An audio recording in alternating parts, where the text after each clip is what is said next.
Yo, what's up, everybody? Welcome back to my YouTube channel. I'm Jake Ishii, and it's Producer Tip Tuesday, where we discuss overlooked topics on how to be a better producer. Before we get into the video, I invite you guys to please like and subscribe, as it really helps out the channel. And if you're interested, I do these discussions at full length on my Twitch channel, linked in the description, every Tuesday. But if you can't make those, don't worry, I'll be uploading these edited down versions every week here on my YouTube channel. Well, without further ado, hope you guys enjoy. So this week, Producer Tip Tuesday is how to balance versatility versus finding your own sound. So really this comes down to the idea of breadth versus depth. And I'm sure most people are familiar with this concept, but basically the idea of being a specialist versus being a jack of all trades. I want to start out by saying that I kind of disagree with the idea of saying like jack of all trades is a master of none, because there is a nuance there. To be good at some one thing is rarely about being a master of very specific one single skill. You know, a specialist in hip hop production is already very general, very vague. Like you could include lots of different things, lots of different skills, lots of different influences.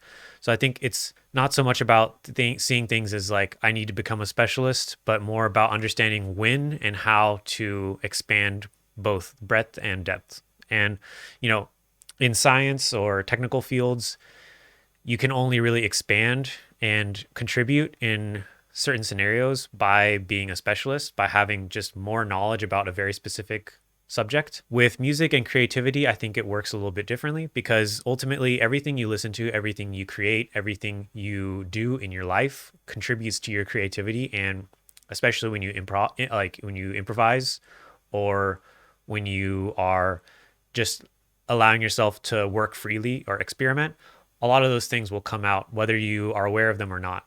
So at the end of the day, in order to keep growing, we'll need to branch out at some point. So in the end, we want to be able to expand in both ways and know when and how to do those things. In my opinion, what this looks like, for me at least, is this concept called beginner's mind.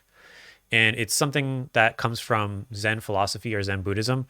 And it's the idea of how a beginner approaches something, having no preconceptions or prejudice or judgment about the right or wrong way to do it, and instead being able to absorb everything because of that. Whoever's in that mindset is able to grow the most because they're the most open-minded.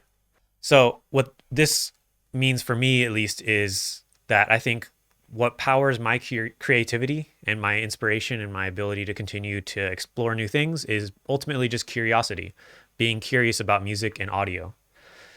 And when I think about how I kind of dig away at, exploring different styles or exploring deeper into the styles that I'm already very familiar with making, and trying to find new ways to do it, or being able to branch out and make something like house music or funk music, something that might relate a little bit to what I'm doing, but is not ultimately my main focus, my signature sound or my signature style.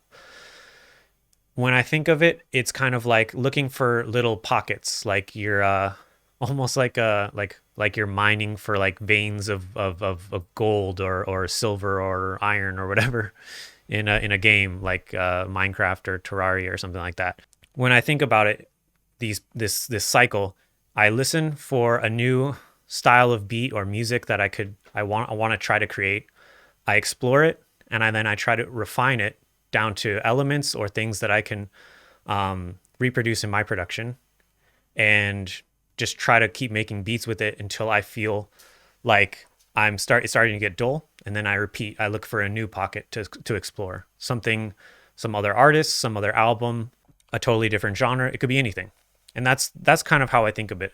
So over time, when it comes to depth, we might actually find pockets within pockets. You might think of boom bap as one style, but within boom bap is like hundreds of different producers, hundreds of different styles. So you might go boom bap, that's one pocket. But then once you feel like you can make something that sounds decent, that fits the general quality of boom bap, then you might drill down further and say like Dilla style beats. And then you might go further into that and say non-sampled Dilla style beats. And then you might go further into that, making your own samples and then sampling that to make Dilla style beats. Or making Dilla style beats without drum samples, using live drums or something like that. So these pockets and this way of thinking can apply to anything, whether you're talking about techniques, using a specific instrument, or it could just be a general vibe, or even like a specific music theory thing that you find, like, using major 7 flat 5 chords, a very particular sound, trying to drill into that and trying to go deeper into that.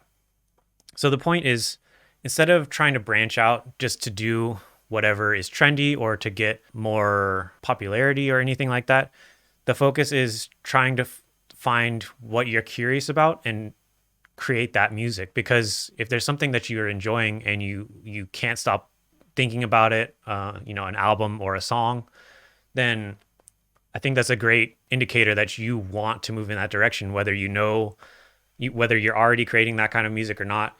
So anytime you find that, it's usually an opportunity for you to dig deeper or to go wider. If it's something outside of what you consider your comfort zone. If you're a trap producer and then you hear like a old school hip hop song that's just like can't get out of your head, or like a modern day like abstract conscious kind of hip hop song that's not trap influenced, you could try to think, how would I create this, or how would I use this mood in my production? And I think that way of thinking allows you to basically always have your own tastes be at the center of your decisions. And I think in that same way, the thing that people think of when they say like jack of all trades, master of none, is they're thinking that if I expand what I do too much, I'm going to decrease the quality and effectiveness of what I already am comfortable with. But the reality is that by being too comfortable or trying to narrow yourself too much is also really detrimental and can be very stressful on your creativity. It's actually going to help you find your signature style. Another way to try to find your sound after you've explored lots or made a lot of beats is just go listen to all of your music that you've made and try to take notes of just things that you notice.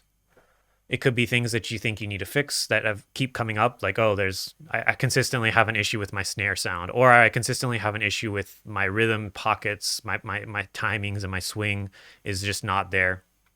Might be things that you really like, oh, every time I add a guitar on my beats, every guitar-based beat I make is like it really slaps. Or when I use that drum kit from that one producer, that one sample kit, it always came out fire.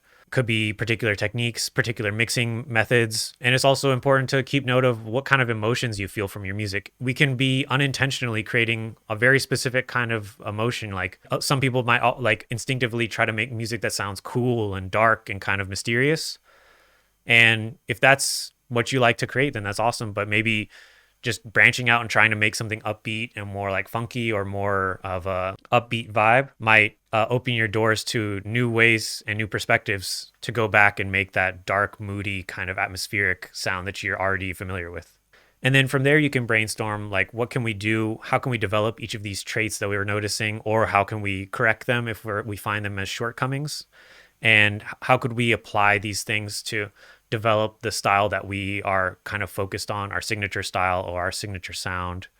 Also as an opportunity to think, do these beats that I've made, does this music I've made remind me of anybody else, any other artists that I wasn't already aware of, like in terms of trying to make music like that person?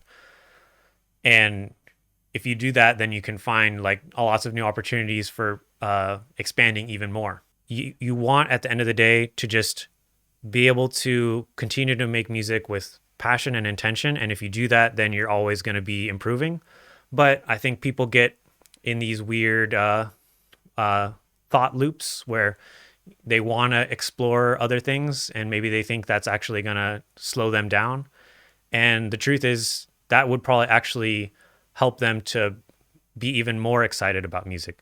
Anytime you want to do something and you feel like, I wish I could go and make some like pop music or something, but I'm a hip hop producer, so I can't do that. Anytime you have that idea, just remember that it's always better to have more perspective than to have a focus and have blinders on and not be focused, not be willing to explore. So yeah, the way I think about this is you always want your inspiration and your creativity and your curiosity to be at the forefront of why you're doing one thing or the other. You don't want whatever is popular or whatever is trendy or whatever somebody else says that you should do to be the reason that you're creating a certain kind of music. I think that can be very difficult for people to zoom out and think of what they're doing in that way, but it is really important to consider, like, why am I, making this kind of beat? Why am I doing it this way? And when you do that, it's an opportunity for growth. We need to learn to listen to ourselves and know when it's a good time for us to branch out, when is a good time for us to know we've been branching out too much. We need to focus on, what we say we're about. And when you do those, when you have that kind of awareness of yourself, it makes it a lot easier for you to continue to progress, because otherwise you're getting stuck in this idea or this image of yourself as a producer, or this image of your music and what it should sound like. And when it doesn't measure up, it messes with you. And or when it's consistently measuring up, but it's consistently mediocre, just barely making the cut, then if you were branching out more often, you could have a better perspective on what is actually like what is actually possible in music in terms of the genre that you're in, or the certain style within that genre, anything like that. The last point I want to talk about is just that your signature sound isn't a product of any one decision that you've made. Your signature sound is in you. So trying to very forcefully stick yourself in one lane, whether you think that's a good career decision or not, is probably going to eventually wear you out somewhere along the lines. It's fine to do that and focus on a very specific area for some time, for a sprint, for a month, for a season. But if you don't give yourself the ability to be curious about your craft, then I think you're always going to end up stagnating and reaching plateaus and points of frustration when you're creating, because you have an idea of your music that you want to explore, but you're fighting with yourself.